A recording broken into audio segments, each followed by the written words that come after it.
Welcome back to another episode of the Just Some Guys podcast. Uh, this is your host, Mr. Fat, and today's going to be a special episode. I'm going to talk about something that's kind of near and dear and important to me, and it's not Black History Month and the fraud that is. That comes later.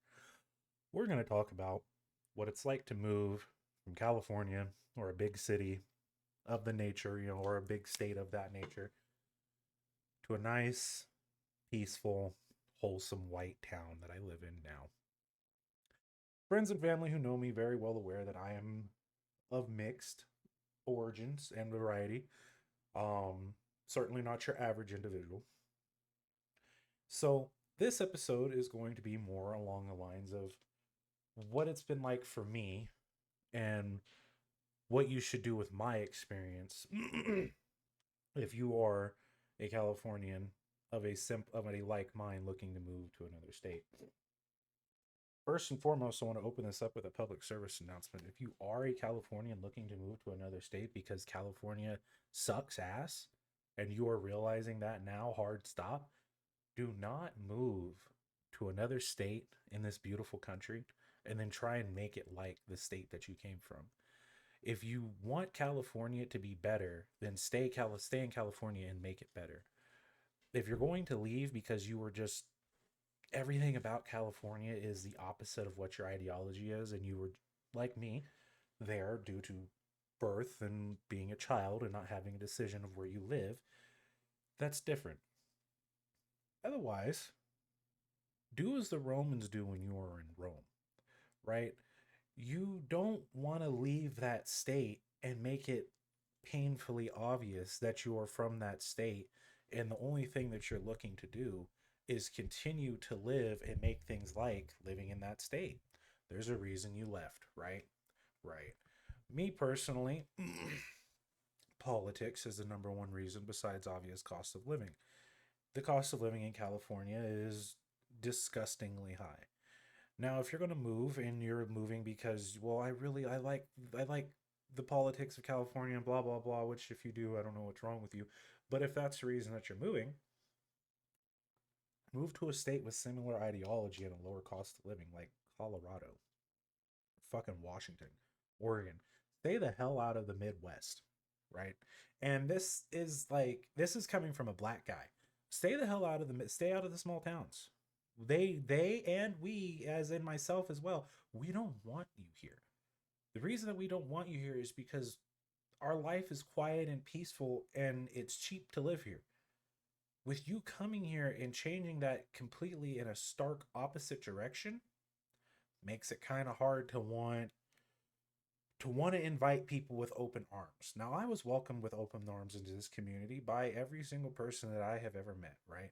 And I'm in a town of less than 6,000 people. I have gone to schools with more people in the elementary school than there are kids across the elementary, middle, and school, I mean the high school and college here, right?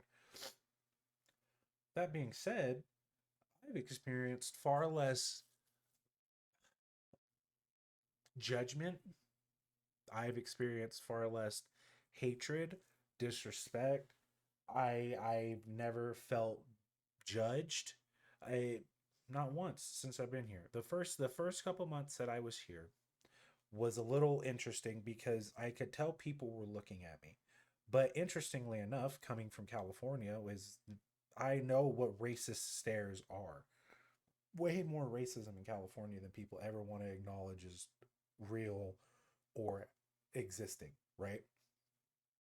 The stares that I got when I moved out here weren't of that nature. They were okay, I'm related to a quarter of the people in this town, and I'm friends with another quarter of them. And then I know the other quarter from growing up and being around them, and then the other quarter is related to them. Who are you? It was a question of who you are and who do you know that brought you out here versus anything else, right? There was no judgment in my decision, in any of the decisions that I made, and most people actually it applauded me and admired why I left California, and simply put, it was just to try and create a more wholesome and safe environment for my daughter. Me and my ex have split. We're 50-50. Our daughter spends equal amount of time at my house, her house, etc., etc., etc. Well, with the ability that I had, I now could make the decision to create an environment that was safer for my daughter than it was back in California. And even her mother has acknowledged that that is a very large factor, and she's considered uprooting and moving to a different, more quieter part of either A, the state, or B, a different state. But she's also a Californian who is smart enough and not of a ignorant nature to be like, well, I don't want to live in California anymore. I'm going to move to Texas because it's cheap to live in Texas, but then I'm going to try and make everything that is like Texas like California, and then complain in 10 years why the cost of living has nearly tripled. San Antonio, right? Well, all that being said, if you are going to make the move to a small town, do some research first, right? Make sure that the culture and the people and everything else is something that you would enjoy being around, where it's not going to make you a problem in that small town, because you have to remember you're the outlier moving in. You're not you're the foreigner. You're the transplant.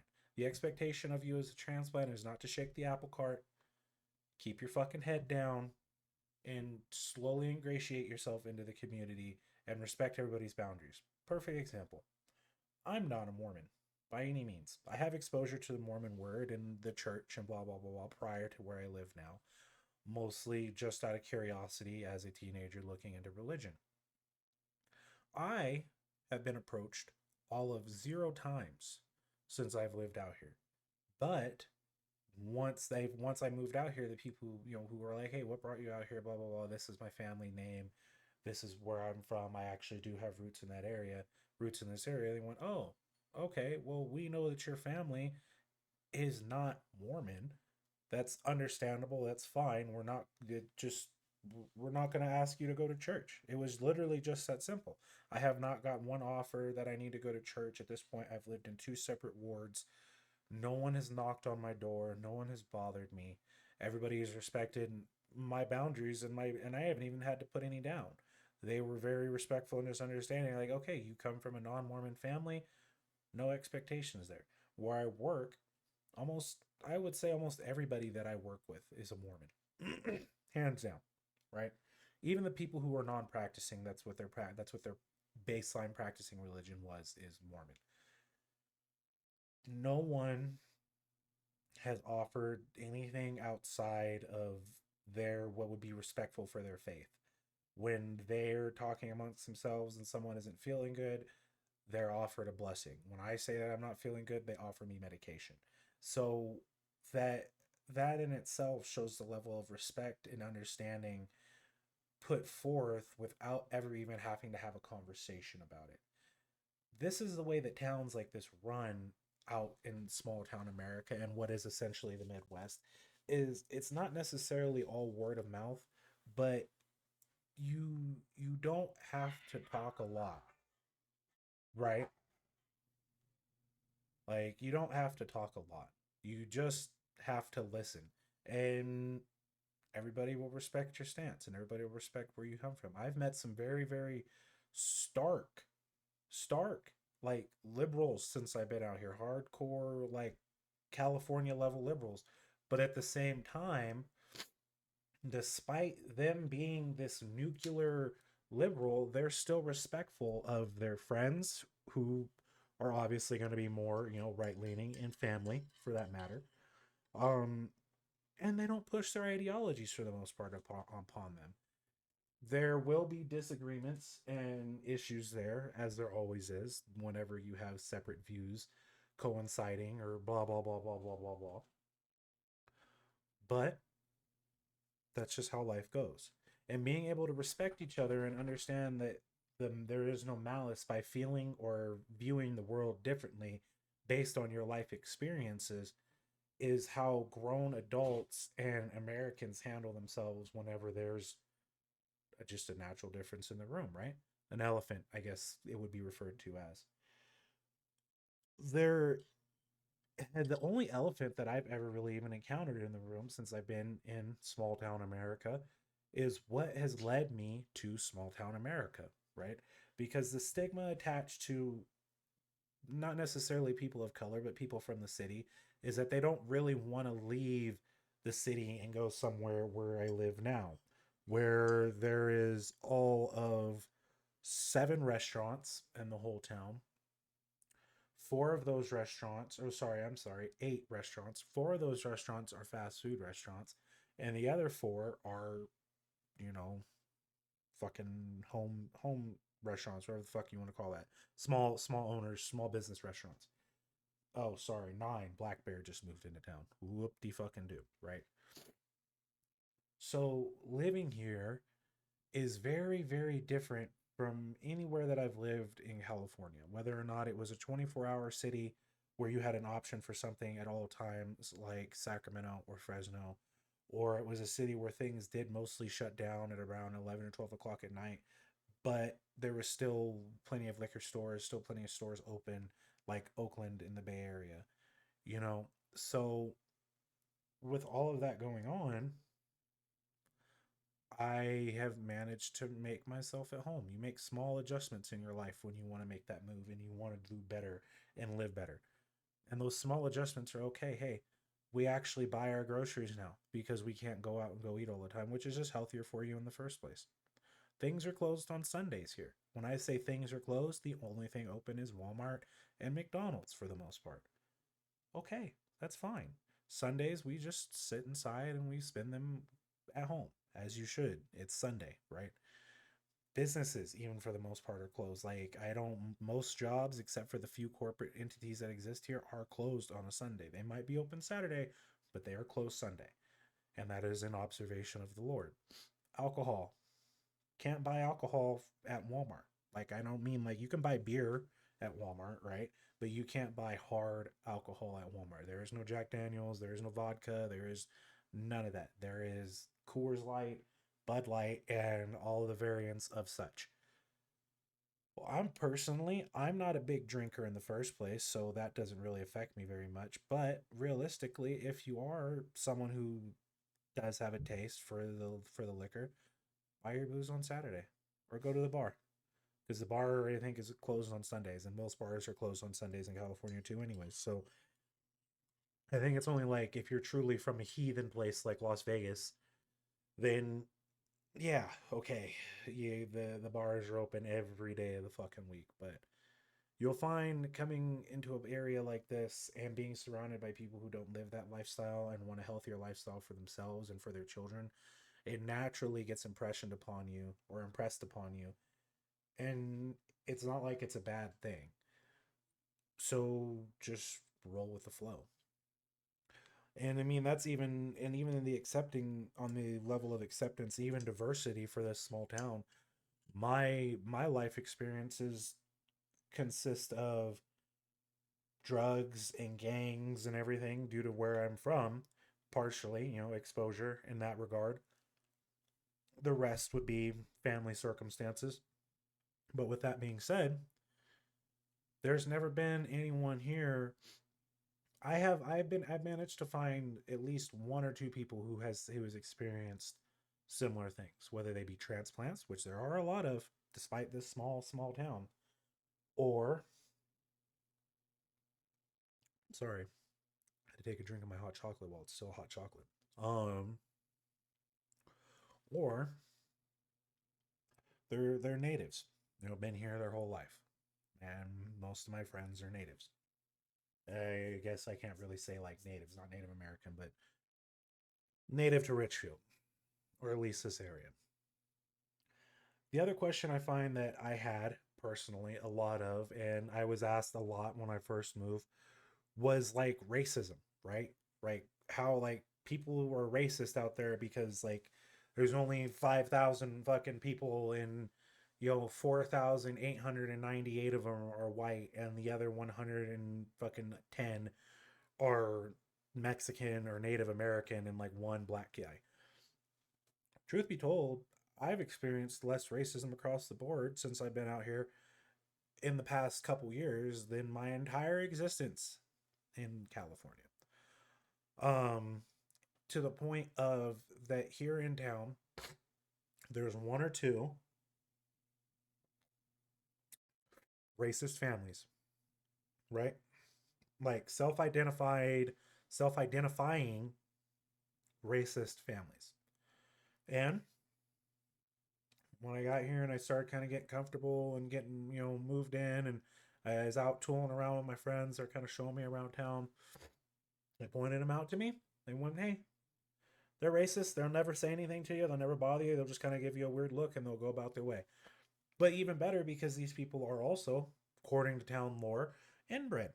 So take that for what it is. So here in a town of less than 6,000, almost a black population of myself, my daughter, my wife, and probably 4 or 5 other black people, right?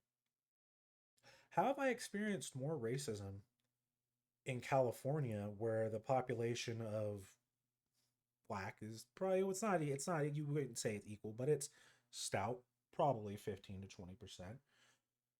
Mexican, probably about the same ballpark, right? And then you have Asian and everybody else. I wish I could give that a very contrived and very concise answer that would go very deeply into the heart of American history. But I think it has to do with one very simple thing. People here in the smaller parts of America where they're not constantly consuming poison, whether it be from the news, whether it be from their phone, they go outside, right? And when they go outside, they don't go outside and have to deal with other people and hate other people. They can just go outside and exist and be themselves, right? There's less anger to be shared. There's less animosity. There isn't a rat race to be ran out here. Yeah, everybody gets up and goes to work and they work their 9 to 5, and some people work more. The average shifts out here are closer to like 10 to 12 hour shifts versus an 8 back in California. But that being said, that's all they're concerned about. Making a clean, happy life for their family and then trying to find like-minded individuals to spend time with and around. In California and places like such, everybody's concerned about the wrong things constantly, whether it be because of social media, whether it be because of how the states ran and they're pumping poison just into you as a whole. That's just the experience that I've had is that people are less concerned about the color of your skin in places like this and more concerned about, hey, you go to work, you take care of your family, you're not trying to push your beliefs on me. Okay, cool. Do you want to go get some food together? I hope you had a wonderful day. I've had people here, middle of a snowstorm. The cave says middle of a snowstorm. Just after a snowstorm. My first year living here, I was playing in the snow in my Jeep, right? They seen the flashing lights from my Jeep on the other side of the freeway. Stopped, made an illegal U-turn in the middle of the freeway because obviously there's no cars coming. There's not really a thing as traffic here. And turned on a dime to come and try and get me out or help me in whatever regard that they could. They came and drugged me out. Didn't ask for money. It's just a simple handshake. They introduced themselves. Just curiosity. What the hell was I doing? I explained that I was being an idiot. And away they went. They got right back on the freeway and didn't see him again. I've had people at my job come in, customers, right, and pay for new tires and flat repairs on out of towners' vehicles that had gotten a flat a couple miles up the road, outside of town or whatever, and they didn't know where to go or blah, blah, what to do. Take the tire off their car, run it into town, came up to us because, we're very well known locally in the town, had us fix the tire, put a new tire on it. They paid for it, brought it back to that person, put their tire on, sent them on their way. That doesn't exist in the city. What, why? You could spend hours and hours and days talking about why that doesn't exist in the city. And it's simply put, people don't care is the easiest way, and the finality on that conversation. People just don't care. Why? Because they've been shown not to care, whether it be the media, whether it be life experience, because everybody's out to get you in a place like that. Nobody really has your interest at heart. You can't necessarily, everybody out here has your best interest at heart either, right? Because that's just how strangers are. Some of them have a better heart and a better morale than others, but you can never necessarily make that assertion. There, I've seen cops drive past people stuck on the side of the road, hood up, blah blah blah blah, whole 9 yards. Highway patrol. Highway patrol. It's their job. Even if they just push your car off the freeway, just get it off the freeway. It's their job to stop and maybe not necessarily make sure you're okay, but at least get you out of the impeding traffic, right? Nope. Blow right by, cooking at 75. No lights on, no sirens, so it's not like they were, code 3 responding to anything. It's just the mentality that exists out there is different here. And I think a lot of it has to do with the media. But you get too deep into that conversation and people want to call you a conspiracy theorist. While I've managed to live on both sides of this fence at this point in time, and I can tell you, people out here aren't that concerned with the media. They mostly don't watch it and don't pay attention to it, right? They'll pay attention to the small things that affect them. The affects their tax rates, affects gas, etc., etc. But there isn't this constant consumption being pushed down their throat, and they aren't constantly consuming it either. So that's the only real difference that I could find, right? Because people are the same across the board. You have your poor and you have your rich people, because that's the only difference that us most of the time. I'm not quite sure how I managed to move to a town of primarily white people, and experience next to no racism, but I live in several places that had a higher black population than white in some cases, and I experienced being called the hard R several times in a month. Inside of a month. Well, here I've people wave at me every morning. Have since I moved out here.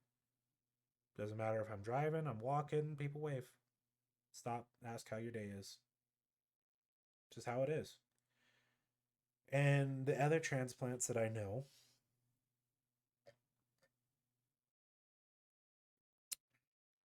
like my wife and a couple other friends, that's the thing that they've had to get used to too.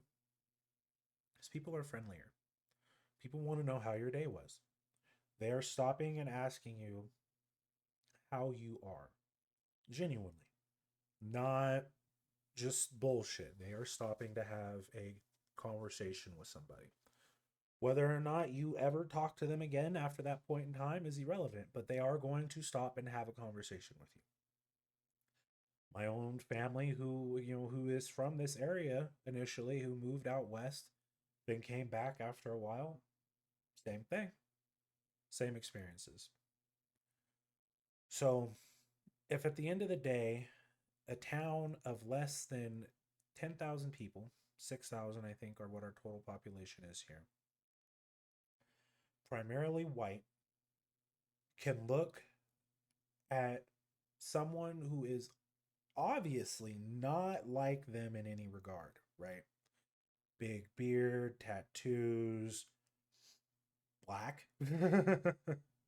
That's supposedly the elephant in the room these days, right? Black. How are they able to welcome me and my family into the neighborhoods with open arms? No questions, nothing, just a simple wave. How you doing, neighbor? They go about their day. How are they able to do all of that without ever knowing me, never coming across racist or abusive or anything that you would consider as such. Yet I have come from places where my neighbors are black, right? My next door neighbor is black. Mexican to the other side of me, Arabs down the street. How did I manage to come from those places and feel less accepted, less wanted, less cared about, and come to a place that is the exact opposite of me, right? And feel all of those things inside of a month or two? There's the explanations there are obvious to the people who have an open mind and are willing to consider reality for what it is. The other options there are it's not explainable. You got lucky. Hey, maybe I did. Maybe God was involved. Maybe I was supposed to be here. Maybe it was luck. I personally am finding more of a pattern in my life than I am anything else. And that pattern really, really points to the media being the overarching issue. While me and you and the people next door to us, at the end of the day, aren't much different, don't have any problems with each other, and would rather love each other and not have any issues at all, there's always someone that says different, right? You shouldn't feel that way, and blah, blah, blah, blah, blah. What about this made up history, or what about that, and what about this? But the average person, particularly in the blue collar portion of America, just wants to wake up, go to work, have a nice laugh with who they work with, whether it be a Mexican guy or a black guy, go home and take care of their family, wake up the next day and do it all over again. There's peace and simplicity in that lifestyle. And there's a lot of people who hate that simplicity and that peace in that lifestyle. Whether or not it has to do with religion, whether or not it has to do with beliefs, personal spiritual beliefs, or anything like that, we can all kind of come together and acknowledge the fact that there isn't as much difference between each other, whether it be race, white, black, Mexican, Asian, brown, doesn't matter. But there's a lot of difference between us and them, the people who sit above us that control the narrative and control the conversations that we have and don't like when we sit down and we just talk, right? And we just get honest about the lives that we've lived. And you start to realize after you've had a really long conversation with this person that you had thought were just the opposite, right? Everything that you could ever imagine, you would never have anything like-mindedness with this individual. After a nice long conversation with them, and you start to realize that, hey, we aren't that much different. At this point in my life, I've sat down and I've had conversations with some really, like, you would think that these guys, like this old white man, wore a hood at one point in his life, right? That's just the look you get from him. Just can't stand, didn't, you can't stand the inners, bro. Can't stand them darkies. Hates them. Can't stand them. And then you get to talking to this man after you've, put your preconceived notion by, whether it be you had to talk to him because of business, a professional capacity, or you just so happen to start talking to him in Walmart. You find that this 75 to 80-year-old man who you thought represented everything who was the opposite of what you believe in ain't much different than you. He has just as much love for you as he does his white neighbor, and he'd probably shoot somebody to protect you sooner than he would shoot his white neighbor, right? Then you got to start asking the questions of, okay, if this is becoming a pattern and all these old white people and all these people who are quote unquote against me, i.e. the town that I live in, right? Because that was the narrative in California, that this type of town is what's wrong with America. You have to really start questioning the validity in that statement.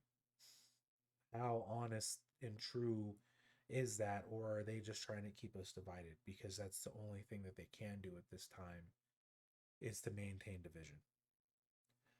And I think on that thought, I'm going to leave you and let you all ponder that for what it is. Because personally, I have found more friends and family in small, white America than I ever did living in East Oakland, South Sacramento, Fresno, and anywhere else for that matter that was like those cities. Never felt a moment out of place here or like anybody here and would not care if I was to if I was to go missing. I feel if I was to go missing here, half this town would stop and immediately try to find me. Where I'm from, they would just change the channel. Just huh? Oh fuck, he's gone. That's wild. Wonder what happened to him. Click. Go to the next channel. Wipe up on their phone to the next post on their Facebook feed, right? But take that for what it is. And I hope you all have a wonderful day. And thank you for stopping by to another episode of Just This Guys, Just Some Guys. When we return next time, I will have either A, Mr. Cowpoke, B, Mr. Toe, or C, secret option C, all of the above on so we can continue and talk about more important life facts and the things associated with our lives and what's led us to this weird, small melting pot in our beautiful, beautiful country. God bless America and God bless you. Bye bye.